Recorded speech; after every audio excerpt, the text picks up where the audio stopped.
I'm not saying that for the whole continent of Africa. Mm-hmm. However, I would say 90% of Africa is like that. Wow. What I just described to you. There's always a power outage. There's always transportation issues. There's always a lack of human resources. Not because they're not there, because they really don't know where they are. Because a lot of time they are not easy to find because of lack of communication, lack of transportation, lack of you name it. So the corporation that I've found a lot of times that are doing really well in the continent of Africa, they have created an oasis around their businesses. Wow. You know, yeah, it's true. They bring in the healthcare system with them. They bring in the food supply with them. They bring in transportation with them, and also they will bring in even the school system with them. So therefore, nobody can really move. In comparison to United States, for example, you live an hour away, you can drive, you can feel free to jump from one job to another job without question marks. Versus a lot of countries in Africa, uh, within the continent, have that challenge. And within those challenges, there are companies that are benefiting from it. There's companies that are suffering from it. So, as far as I've been in a creative space, because of those challenges, it limits the creative space to um, to really be a creative economy of what Africa can really offer. You know, the only thing we can do in our mindset is a lot of wishful thinking. You know, of the opportunities that are out there. Of course, the natural resources that are there are the ones that are doing really, really well. But the creative space in Africa, if I may shock you, it's more than $1 trillion industry. Yes. You know. And to that point, Bernie, I mean, based on the challenges that you just kind of mentioned, and understanding some of the situations that a lot of the creative industry is operating in, why do you think that it still is a $1 trillion industry that the diaspora, the African diaspora, can participate in from an international perspective? Yeah, if you're looking into just the shea butter, just look at shea butter. Okay. How much of a shea butter has been shipped from Ghana and Nigeria to the United States? And that is just one source alone. I have not even touched on some of the organic elements of the creative space. Like, for example, the dyeing process of fabric, right? The colors, the patterns, the design, the fibers, the plants, that all that we can use for our well-being here in the United States alone. I'm not even considering Central, South America, and the Caribbean, and the Black Europeans yet. That's not even included. And to your point, when you mentioned shea butter, just to kind of give an anecdote to that, according to USAID, over $200 million a year is imported into the U.S. from West Africa for shea butter, as an example. Yeah, that's just shea butter. And I'm not even including Moroccan oil. I'm not even including different hemp dyeing plants that those guys use to help beautifying themselves in different techniques that exist from North Africa all the way to Southwest Africa. Now, Mr. Martin, you mentioned taking the fabric, a plain piece of fabric, and putting colors into it, because Africa as a whole is very known for the very colorful, patterns, colors that they produce. So how did they come about? Well, those colors, believe it or not, they're all plants. There are no chemicals. There are no chemicals in them, and that's what's even more beautiful about them, because those guys, when they are processing a color within the same color, within the same water that they can throw it on their vegetation, and they can eat it, and there's no residue of harm that's going to happen to the body. In comparison, if you go online right now, if you Google Bangladesh, for example, how destructive their fabric making process is to their environment. We are talking about people that are growing extra limbs because of the chemical dyeing process they are using. We're talking about plastic clothes. Versus in Africa, they don't have that issue. Because everything is being made with plant-based. For example, turmeric. You know turmeric? Yes. The food, the plant. It's like a root, right? Right. Mm-hmm. It's a major component for the color yellow in clothes. Mm. Yeah. The longer you let it sit in the water, the darker the yellow. Then it come orange. Wow. Okay. So those are some of many examples of different plants that you can use just for the color, just for dyeing fabric alone. I'm not even touching on all the other stuff yet. Well, Mr. Martin said, okay, I know Freddie will say the same thing. We gotta have you come back as a guest. You have to please come back as a guest next year. And we do a longer program about this. But right now, how did you get from Africa, where you had your own factory, to our country? How did that come about? Well, it wasn't easy. It's still a challenge. Part of that challenge has to do with human labor, Right. And being in the U.S., the demand is always way more than what some of those countries in Africa can even process. Yeah. So that's part of my journey right now, is to identify how can we create a better labor force that can sustain the American market share of that, because they cannot meet it, So I'm forced to do small batch of orders, because of the lack of machinery, the lack of power supplies, and the lack of transportation as well, which is another thing. Because with a lot of those plants, there's a time value that is essential, right? So what I mean by that, when I used to live in certain villages, you have food being rotten in one side of the country, and then you have another side of the country that's starving. Part of that because of transportation. Mm-hmm. That's it.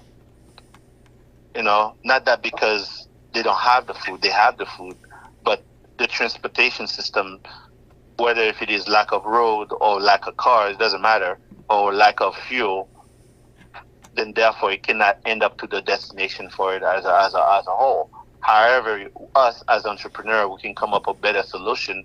Let's say that we have a fun way to store the food, then it can last longer, or store the plant, then it can last longer, so we can get the best out of that vegetation or that food process.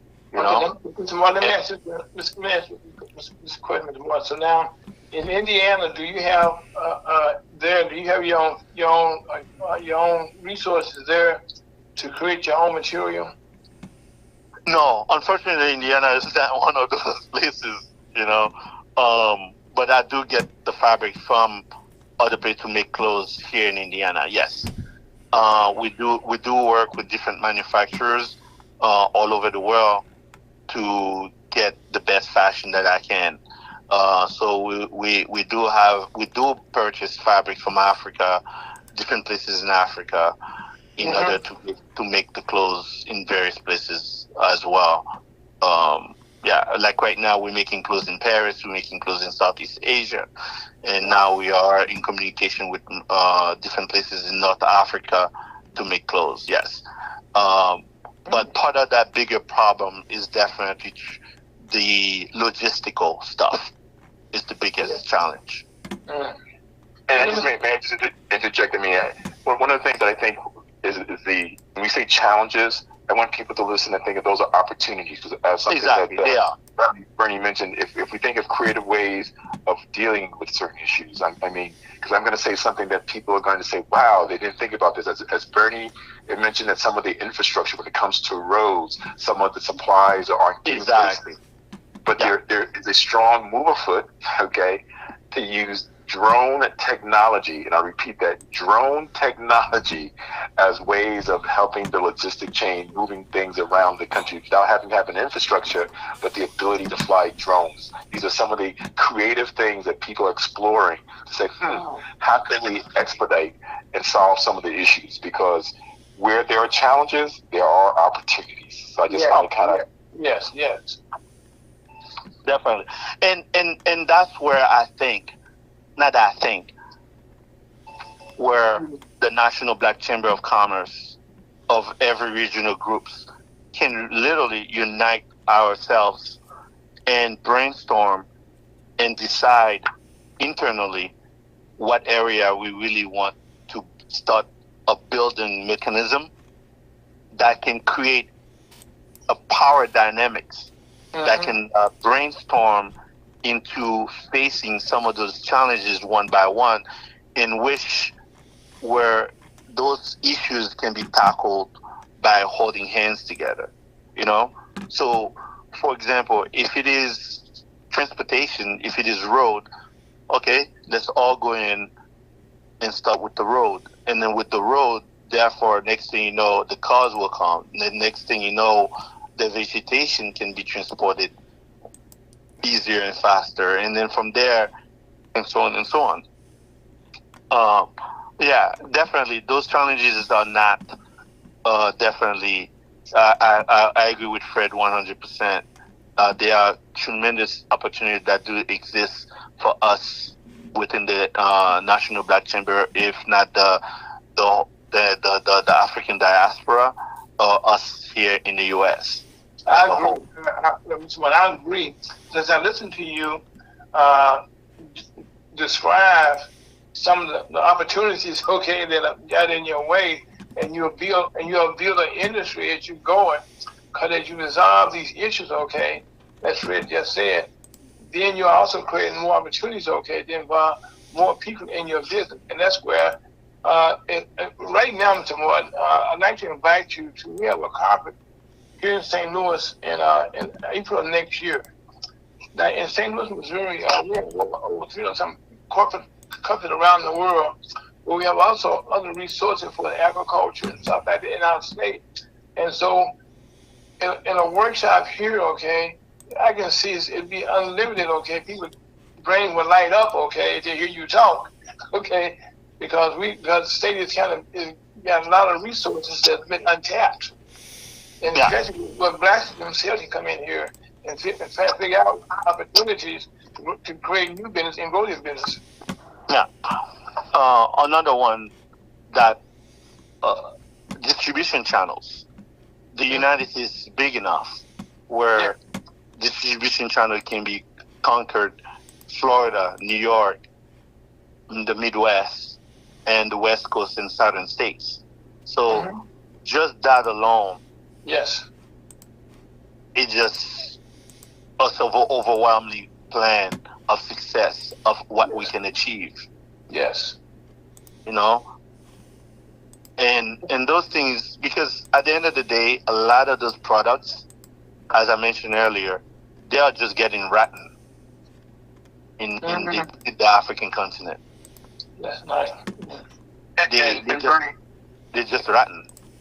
And Bernie, you're absolutely correct, and that's where I just want to kind of get your take on when we talk about fashion, right, and the African diaspora, and how, you know, how can I put it, that how do you perceive, I'll ask you the question close to shaping it, that the role that the African diaspora plays on the overall fashion industry when it comes to designing clothes, the look of fashion, the wearing, what's the impact do you think the African diaspora plays on the overall industry? Oh man, where do I start? we have been the culture mecca of what fashion is today. I'm not sure if you guys are aware of this. If Saint Laurent was born in Africa. He was born in Algeria. Who was that? Yves Saint Laurent. He's one of the main Yves Saint Laurent YSL. Yes. Yeah. He's from North Africa. He's from Algeria. And I visited his hometown about last year. And I'm sharing that because a lot of people don't give this guy credit for what he done. When Fred said that, he was the one that actually, you can say, because of his leadership, that brought Black American models to Paris. Wow. And show them on stage in terms of like to display colors. Yes. Okay. Because he did find it when other Parisian designers were using black and white fabrics only. He found his muse in black skin. Okay. In order to showcase more colors. And that's how he gained his popularity as one of the top designers in the world. Wow. So what I'm saying here, Fred, to anchor what you're saying, we as Black diaspora, African diaspora, we have been a major source of influence in the world of fashion. However, we are controlling only less than 10% of that business. Wow. Our spending power is overwhelmingly. I mean, I forget what was the number. I believe. Hold on a second. And well, in the U.S., our spending power is calculated to be approximately $1.6 trillion. Exactly, and a lot of it is within the fashion spending. Okay, and of course, there's a whole psychological reason why. I'm not even going to go into that, but what we are saying literally is we are not even controlling it, but we are spending the most of it. So imagine if we had the initiative to even have jumped that number to even 25%. Wow. Right now we are less than 10%. And I remember growing up, I remember the Fubu era, the Kaltanai era, right, and Cross Colors era, and those guys, I look up to them dearly for what they have achieved. You know, however, if they had the significance of what that is now, it's unbelievable. Yes. But I guess, Mr. Martin, one of the things that, along with Frederick, I see opportunities, that as you laying out here, that we as a NASDAQ Chamber of Commerce members, with our network of people around the country, and not just around the country, can kind of come together and create, well, it's an industry all by itself that you just talked about in fashion, okay? That producing some of the materials in this country would be an unbelievable opportunity from the ground up. To bring that money back into in the black community, where we have some forms that can do certain things. Exactly. I mean the whole from the ground up from A to Z. I think it should be done in this country, and I think that's where you're going with this. Am I right? Absolutely. Let's just say we have a dyeing process in the hood, and then we ask Ralph Lauren to process their fabric. Think about how many jobs that would create. Wow. with natural dyeing process, and that same water that just processed this fabric, you can just throw it in your backyard and it will grow fresh vegetables. What? That's what I'm talking about. That's exactly what I'm talking about. I'm not talking about chemical dyeing process here, where if you throw it on earth, it will destroy the plant. You will destroy the land. I'm referring to you using the same water that you just dyed the fabric to turn it into clothes, and the next thing you have, when I was, yeah.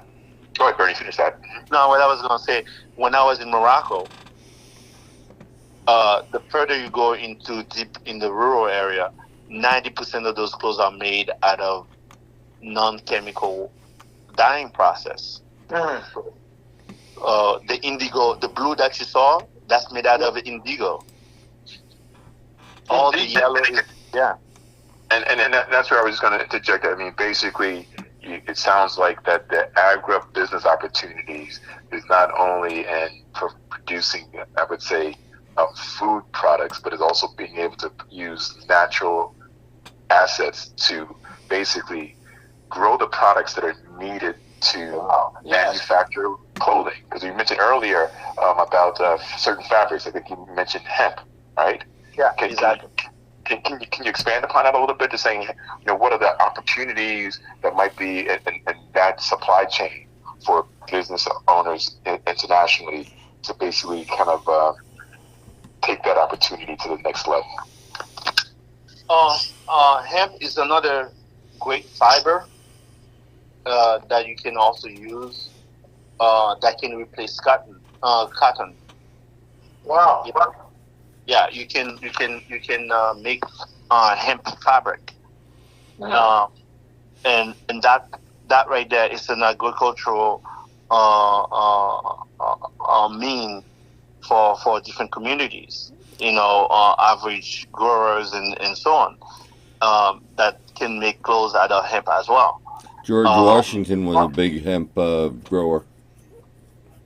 Yeah. Wow. Well, that's our engineer. And also, Mr. Moore, I didn't mean to introduce our team to you. My name is Aaron Rose. I'm the host, along with you have Reverend Ellen Lyles, who's our spiritual advisor, and also, a part of the team along with Scott Owens. And so we do this every Saturday. But what you're saying, as we listen to Scott and I do, and Reverend Lyles being here in Missouri now, we have a lot of farmland out here. I mean, that's land there, and the here that hemp can be utilized the way you're describing it right now is like a market that's waiting. It's like a phenomenon to a long time. It's like an opportunity on the brilliance on the ground waiting to be picked. I mean, because that's an industry all by itself, and all you need is the land, and in the right, seeds to plant them. And you got an industry right there. Exactly. So all those, I mean, the hemp of clothes is another form of fiber that can easily replace it's cotton, and it's available. So we have plenty of it, and it's just going to waste. And then there's different level of it as well. Wow. And it's my understanding that hemp production takes less water than cotton. So we're I forgot about that part. Yeah, it's way less water. way less water. Yeah, hemp doesn't need that much water at all. Well, see, Mr. Boyd, one of the things that I've been in human labor. Sorry. Okay. One of the things, Mr. Boyd, that my background is I'm a labor person, all right.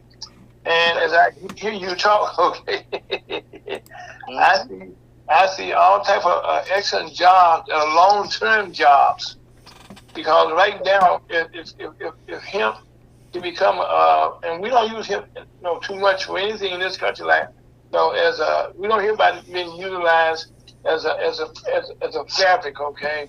We hear everything about hemp except for that. So if we could create something like that can save water, and at the same time we're going to create something that's going to help the environment, and not destroy the environment. If you throw the water out, then it also could be helping families to eat also in the same land. That's a win-win-win for everybody. When you said so, Scott. Yes, sir. Yes, I would. Yeah.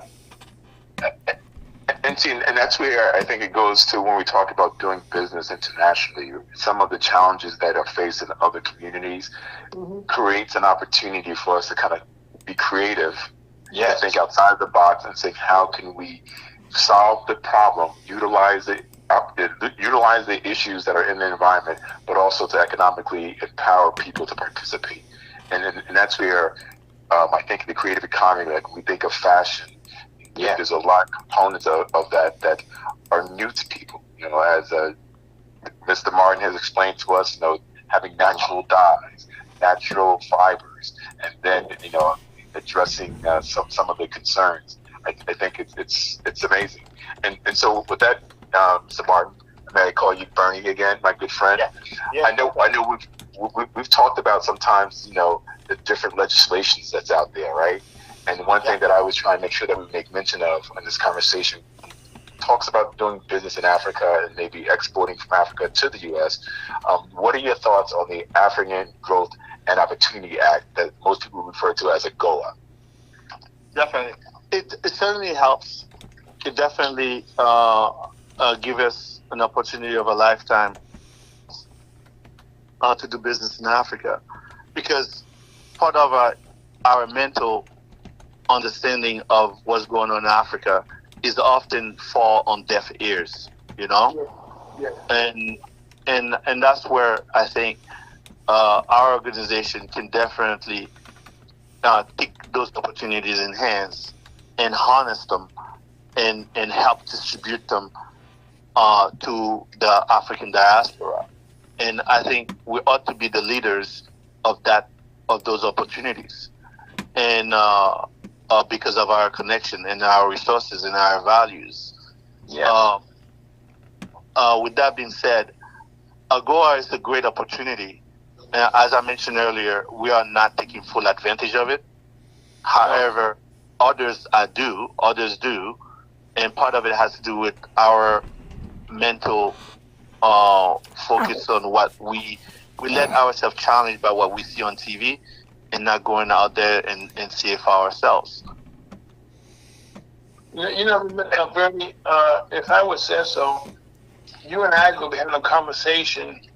Because I see right now in St. Louis alone that right now our city leaders has a new focus right now of trying to sell our city to be a global leader. Okay. And right now, when I'm listening to you talk, your conversation with some of our city leaders here, okay, I think would fall on ears that would be very receptive, okay, and can see what you're talking about and understand it and how they could take advantage of it. How do we take advantage of it? I can see right now how the city of St. Louis here for blacks and just for business in general, okay, to take advantage of the AGOA Act and producing some of the stuff just from hemp alone that's available to us. Yeah. That's in the fashion industry, I would say.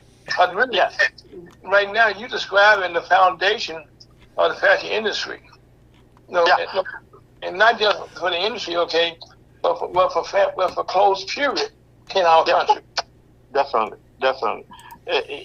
And those things are right here underneath. Yes. Our availability. It's just a matter of pushing the green button and go for it. Really. Okay, Ms. Moore, Bernie, let me say this, okay? You have been unbelievably eye-opening guest.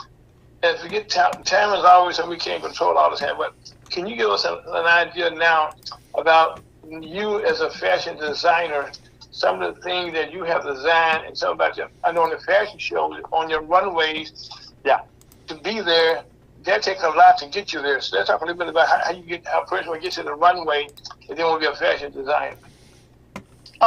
Because of technology now, things can be done a lot faster. Okay. Because of social media. Mm-hmm. Of course, one can be in various cities in the United States, and you hop on the social media and be connected with someone within the continent and purchase fabric. So in manufacturing fabric, um, how one can go from there to there, it has to do with production and also having the right mindset that you want to build something great. Yes. And not fall short on the challenges that you're gonna get in the future to really stop you from achieving your greatness. And I remember my first time I went to I was in Zimbabwe. As I was going through those processes, yes, I did lose hope in a lot of time. However, I still persevered through them, and through those perseverance, I was able to channel so many other opportunities. And create other economy within those opportunities. Wow. Mr. Bernie, Frederick mentioned that you think outside the box. I coined a phrase years ago. You think like I do. I think before the box. Yeah. So just to give an example of what I'm talking about. For example, when I was living in Zimbabwe, I was selling chicken. Chicken? Yeah, I became a chicken farmer. Okay. And part of that, the reason I became that because I was selling uniforms. Uniforms? To the hotels in Zimbabwe. Oh, okay. So it sounds like a customer that you can add other products into your service. Exactly. So come to find out, they had a shortage on delivering food to those hotels that were in Zimbabwe, and we were selling chicken like you have no idea. You have no idea. People often think I'm joking that I did that. Fred, I'll send you some pictures. Me. No, Bernie, that's one of the reasons that I wanted you to come on and talk, because I think you're a prime example of a international businessman that sees the markets and look at the market opportunities and being creative. I mean, you say I have a client that I'm selling uniforms to, and the client is complaining that, hey, we don't get enough food supply. And so instead of you looking the other way, you say, wait a minute, that's a business opportunity. You turn their concern into an opportunity for you. Yeah. And that's one of the things that I think is beautiful to share with the community, that Black business owners, we face challenges all over the world. Yes. Right? Yeah. But we figure out ways to make a way. And that is the spiritualness that who we are as a people. And that's why that you've gone through all of that. And one of the things that I think Ira asked for you that I would like you to kind of highlight a little bit, who are some of the people that you've addressed, that or some organizations that have acknowledged your background, acknowledge what you do, just to give the audience a sense of some of the relationships that you've been able to kind of garner throughout your journey? Yeah, definitely. I've worked with the United Nations for a number of years in Africa. We have raised funds through our fashion show with different leaders, ranging from where we were in South Africa, for example, and also we've worked in Tanzania, where we hosted the president there. I'm a recipient of the United Nations Association for my work in Africa as well. We have worked with World Banks as well, and countless of organizations throughout the United States. Some celebrities I've dressed, talking about Billy Porter, a lot of actors and actresses in Hollywood. I've worn some of my fashion. And if you go to BernieMartin.com, it has a list. Yes. Yeah. It's an extensive list. Yeah. Yeah, BernieMartin.com. Bernie, and just as you're saying that, it's too many to remember, but I think with the point that you're making, that you don't do it for the accolades, the rewards, you just had a passion for fashion, and basically your man is about the business that needs to get done to make your business work, and that's excellent. And to that point, I mean, it sounds like you've been traveling pretty much in a lot of different countries and a lot of different continents. You know, what are your thoughts about getting people to have those type of experiences from a business standpoint? And what I'm really leading into is, what do you feel the value of people going on trade missions to understand the opportunities? What are your thoughts about that? Definitely. I believe trade mission is a great way to test the water if you don't want to go blindfolded into some of those countries.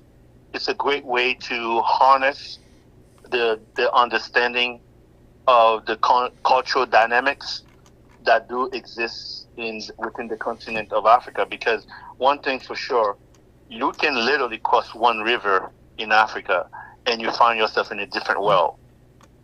Wow. You know? So trade mission is a great way. I always encourage any entrepreneurs that don't have any experience of dealing with within the continent of Africa by itself to learn. It will be the most.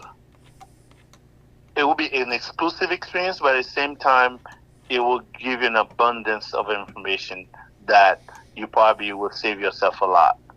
You know. Yeah. You know, Brandon, one of the things I think, as I listen to you and read about you, you're from the website there, your faith is something that's been very, very, very strong in your journey to get where you are. Because I think that shows, okay, that, biblically speaking, men can always create what they need if they put their mind to it and have faith in themselves that they can do it. And I think that's one thing that stands out as I listen to you today and see the future where you're going. That there's nothing but opportunities, and you don't mind sharing opportunity with other people, and that's where your blessing comes in at. Mhm. I mean, by being a person of where when you shake somebody's hand, you can somewhat absorb their confidence, you know. Mm-hmm. So for me, especially when growing up from Brooklyn, you know, Mm-hmm. it was a different connotation about the continent of Africa. Right. So here I am. I was a young man, much younger than that. And as I was shaking people's hand, and they were literally welcoming me as somebody that, I don't know how, it's a very weird, I always say that to us as an African diaspora community, whether you are Haitian, Jamaican, and so on. It's a very weird feeling when you're shaking those hands in the continent of Africa. It's really not that it's just not a bad feeling. I'm just saying it gives you that sense of value that you probably would never have felt by being here. And for me, I look at those people and then I look at the connection that I've made and how can I harness that and make me go through my everyday challenges, because some of the things that I'm facing here are nothing compared to what they are facing every day there. Wow, that's powerful. You know? Yes, it is. And there's nothing I can take that for granted. Every experience that I had there, there's not a day that I took that for granted. And so it's not. Okay, Brandon. One of the things that you are such an inspiration, okay, to people that think that their life is over with, and all you are doing here is open up the eyes so people can look at a bigger picture and not just a small picture. And and having traveled the world, you know what's there, and you don't have no problem against it before sharing what you know. And I'll bring in our illustrious leader, Mr. Chuck DeVoe, to the conversation right now. He just came on the line. And I will say this to Bernie and to Frederick, that you're the type of person, okay, that a person like Chuck DeVoe, our gracious leader, and I also always can see how we can work together and do things outside of ourselves, but also help other people at the same time. And so on that note, Bernie, I'd like to introduce our CEO, President, also our global ambassador of the National Team Congress, Mr. Charles DeVoe III. How you doing, Chuck? I'm good. Good afternoon, everybody. Good afternoon. Good afternoon, Mr. DeVoe. Hey, Chuck! I just kind of came in on the tail end. Is that Brother Bernie Martin on there? Yes, sir. Well, let me tell you, that is the global ambassador. That is a gentleman. I know. Out of God on a global, universal level. I cannot tell you how wonderful it has been to have met Mr. Martin and been in partnership with him as we lace that theme that we're talking about. And it's an empowerment of people through entrepreneurism. But with what Bernie's doing, and particularly we're talking about, I believe they're calling it the creative industries now, but we're talking about fashion and design, and how we don't look at the big picture as much as we see our role in the existing picture. And there is a lot of Afro-descendant culture and history in the fashion industry, in the cosmetics industry. And, we were just talking earlier today about African designs, but when you go into Paris, and I'm going off a little bit, but when you go into Paris, you're talking about Louis Vuitton, Versace, Gucci, I mean, all the Italian guys and all that, but they're in Paris, and the colognes and everything. Well, when you get up behind the scenes in those companies, there's a whole lot of black people working in there. And where did they all come from? They came from Francophone Africa. So anyway, that's the start. Bernie's got his finger on the pulse. Bernie, what an honor and pleasure to have you join us today. Thank you, everybody. Yes, sir. I think Chuck is I kind of bring you a little bit. Bernie just explained to us, okay, the origin, inside the rocks, how he got started from Africa and bringing in the colors into the fashion world. Because as you and I both, we all know this, those colors that they're kind of highlights in the light in your spirit, so it just lifts you up. And I think that's one of the things that listen to Bernie today, Chuck. He's showing how, from an agricultural perspective, how the dyes that are created, the water can be thrown on the grass into the fields, and they grow great fruit that they become something we eat. They also feed you.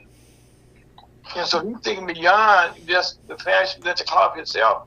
But as you create the cloth, how it also creates another industry altogether. And also the power of hemp, what it can do. So right now, first of all, I want to thank you so much, okay, for creating the conference we had in Atlanta. But most of all, bringing together the people that you brought together in the National Team of Commerce that we're able to talk about on our program on a regular basis here about how the benefits of working with the National Team of Commerce on a global level, where we bring to the table not just small-minded people, but people who can also create ways to make money for themselves and to support themselves for a long time. Amen.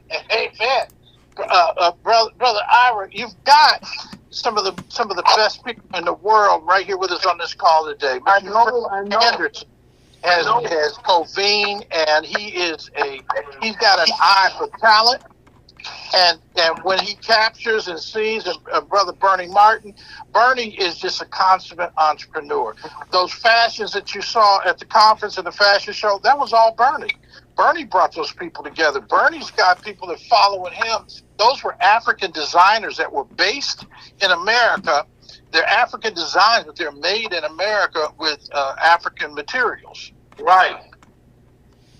And she took what I see here in Missouri and also in Illinois, we have all this land here that's needed for them to grow the material needed for the fabrics and the colors. And not only that, we can also reverse the economy too. For example, our hemp fabric, they don't have it in the continent. I know. We can sell them. They don't have.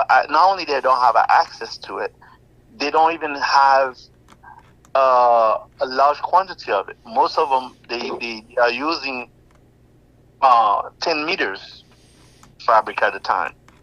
So that right there is a whole nother economic boom. Okay. Bernie, explain what you just said about the 10 meters. What is that? So 10 usually, within a lot of markets within the continent of Africa, they only sell 10 meters of fabrics per. They don't really sell you more than that. Part of that because of the lack of fabrics. Oh, okay. They can only do too much. Yeah, they cannot do too much. So what happened is the merchant, when you're buying, they don't sell you per meter. They sell you 10 meters. That's it. So, let me ask you a question, Bernie. I'm going to say hypothetical, okay, but in reality, if you had a hemp factory here in Missouri, you can grow hemp here in Missouri, create a factory, that's a gold mine. Exactly. It's a gold mine. You can just ship it to any destination within the West African continent, and then they can do the distribution for you. Wow. Now, you pick your port, whether it's in Angola, whether it's Ivory Coast or Nigeria or Ghana, Senegal, any of those places can become part of your journey of distribution channel. Wow. And being if an African American looking to do business internationally, there are programs within the U.S. that look to help you do that. That by being a member of the chamber can help you to kind of identify those opportunities. That's what it's all about, looking at businesses that have the capacity to do more business abroad. And also, let me say this right quick to get to Chuck here. One of the first steps is get a copy of Mr. Anderson's book that he just put out, How to Do Business International, and you have a footprint. And then, when you come in with the NASDAQ Chamber of Commerce, we have connection to both these gentlemen now. Bernie, who has, and Chuck just said, a global ambassador, but also a global opportunity, walk around to create more opportunities. And that's what we need here. So now, having said that, Mr. Chuck DeVoe, it's your time now to step in here and just kind of give us an update of what's going on with the NASDAQ Chamber of Commerce. Well, right here, this conversation is a part of the big piece that we're doing, and it is global economic development by essentially doing business with each other. And that piece that Bernie just referenced there about a demand for American-based products for the premise of exporting, but it's really ultimately talk about partnerships. You got to help whatever product you were bringing in or whatever product we're sending over. We've got to help develop the pipeline so that the product makes it all the way to the end user. So what we're doing is that's part of export tech. That's teaching people how to import and export. We're coming and launching, it's probably going to be January, the Global Technical Assistance Program. and it is going to cover everything from the basics to the higher end elements of exporting and importing. And Bernie, by the way, you're based in Indianapolis, and Bernie's been right. How that goes. So he's right. He's a Midwestern guy, but we're looking at putting in some of those free trade zone type activities. Both in particular, we're going to Senegal on November 2nd. This past week alone, we had. It was so big of a Uganda investment summit that was virtual, but we couldn't get it all. They tried to get it all done in one day and have 12 different sectors going at one time. And no, the system's jammed up, and there have been people that wanted to be in multiple conversations. So that was on the 17th, and we're gonna have not quite a do-over, but like version 2.0, and come with it, and there'll be more of that, and there's matchmaking included with that. That's the Uganda Investment Summit, and Uganda's part of the Eastern Economic Bloc of South Africa. And then on the western side, we've got Senegal coming up, and Senegal has offered us acreage, or hectares as they're referred to on the international metric system. They're offering us over 200 hectares for a free trade zone to be created for American products. And that's why I mentioned that we had interest from Fortune 10 company to be a part of that and have us help facilitate their entree onto the continent of Africa. We're working on that one. Then, there's all kinds of things. Fred, I need to defer and let you share some of this. Fred just showed me something today where they're trying to get us in Kenya for, I think, November 27th or something like that. So, Fred, what would you add to this? I think you definitely covered most of it. But basically, the event going on in Kenya, that is what's known as the JAPICA 2023. It's an economic development forum on the coastal region of Kenya, and that's in Mombasa. And then basically, we're working on some developments that are going to be happening in 2024, developing some relationships in Asia, because we're looking at going back to India with our Delete Indian Chamber of Commerce brethrens, as well as attending some of the conference called IndiaSoft, which is a technology. Well, and let me just add, I thought, IndiaSoft is we're partnered with the Delete Indian Chamber of Commerce and Industry from New Delhi, India. They're actually in our area. I've been with them this week in Washington, and I thought an event that was scheduled for tomorrow morning was canceled, but I just got confirmation. No, it is not. They're having a Black Business, Indian Business conversation, a roundtable tomorrow morning at 10 a.m. at the Convention Center in Baltimore, Maryland. And then on Monday is the kickoff of the National Minority Supplier Development Council, and the National Business League, our brethren, are hosting a reception Monday evening there. And Fred, it just keeps going and going. And Bertie, and Bertie, I understand you're not going to be able to meet us in Senegal, as I'm a little disappointed that I know your schedule's full. But we're also looking at the African Development Bank Summit in Morocco, I think around November 6th. And in January, Ira, I wanted to bring this to everybody. We'll be in Orlando with the World Conference of Mayors, and I'd love to have the Missouri Black Chamber there to start talking about what you've got coming up in April. Oh, yeah. To get things up. And also, Chuck, I couldn't get in good time to jump in. Right now, as we created the workshops, for our conference, we have so much that we can. So we need to talk about this. I was going to do anyway. How we can bring a lot of this to the conference in April, that people can actually see and talk to the people they don't need to talk to, as we bring them all to one place. And this is going to be an annual conference right now it's going to have a lot of flavor from what we did in Atlanta. But Chuck, I think this could be the stepping off point to what's going to take place in Atlanta, and he can showcase all those things that you just talked about here in St. Louis. we have a global market here, and I will be talking to some people, on a global people here in St. Louis, okay, some of our leaders, okay, about our conference, to get, because our state city right now is trying to do a new image for themselves and going to want to be global. And this is almost perfect what we want to do here. Folks, we got 7 minutes. Yeah. I want to say thank you so much for having me here today. And thank you for... And Chuck, I'm still looking to see how perhaps I can go to Senegal with you, at least even if it is for 2 days.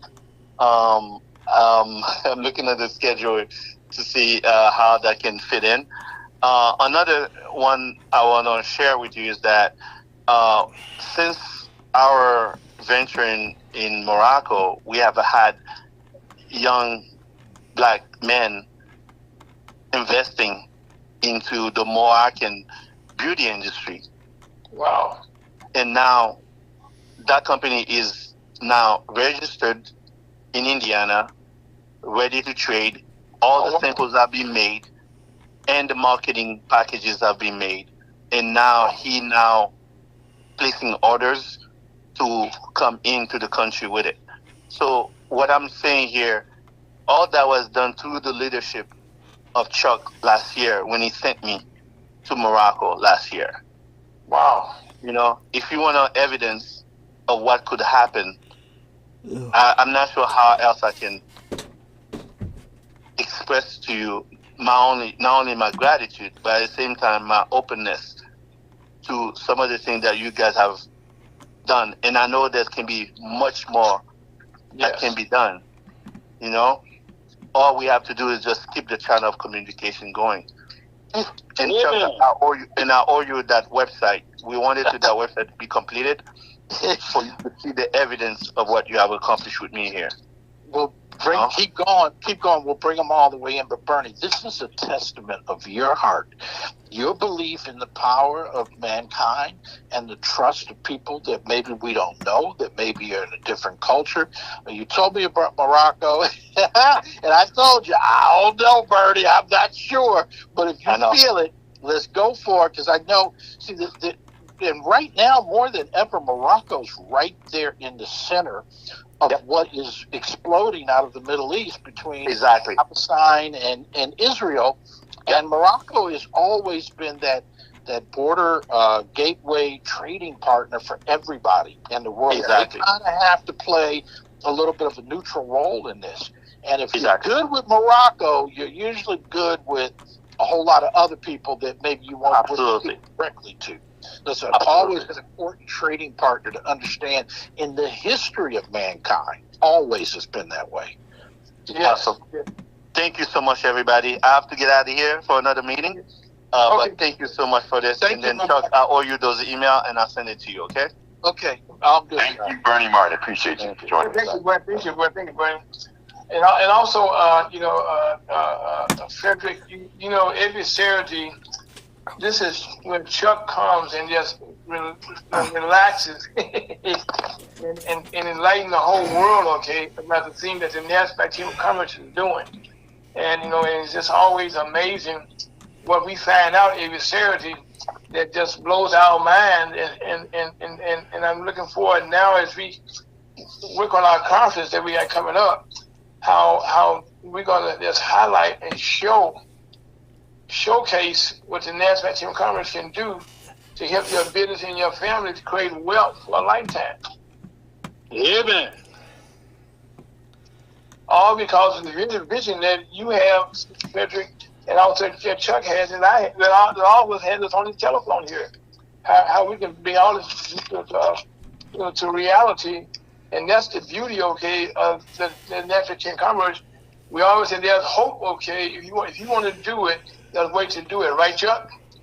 Absolutely, but in order to do it, you really got to just try. Yes. There's no textbook. There's no perfect way of doing it, and really, I have to give a lot of success to everybody else. I mean, a lot of respect and gratitude. Let me tell you, this brother here, Fred Anderson, worked so hard, and we're not able to pay him anywhere near what he's just due. But he said he believes in division. He believes in what we're trying to do. And that's part of what is happening.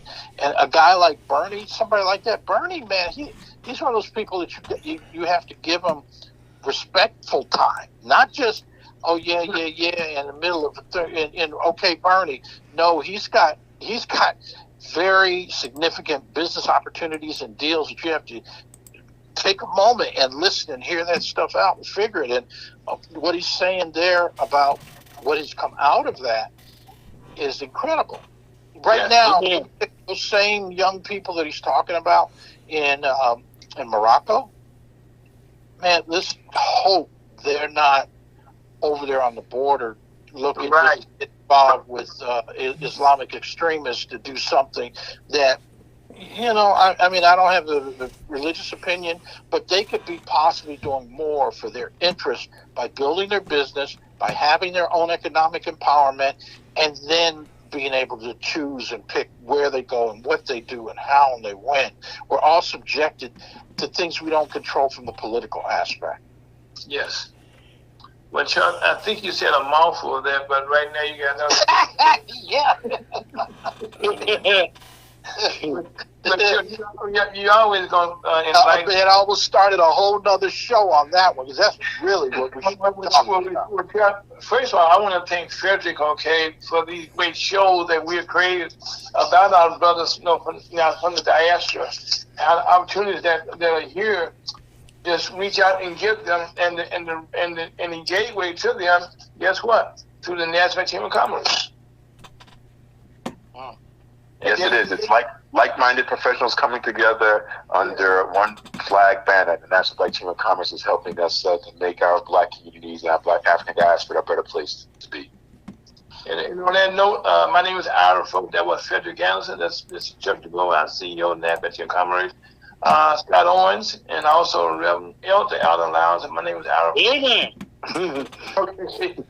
Thanks for having lunch with the Missouri Chamber of Commerce.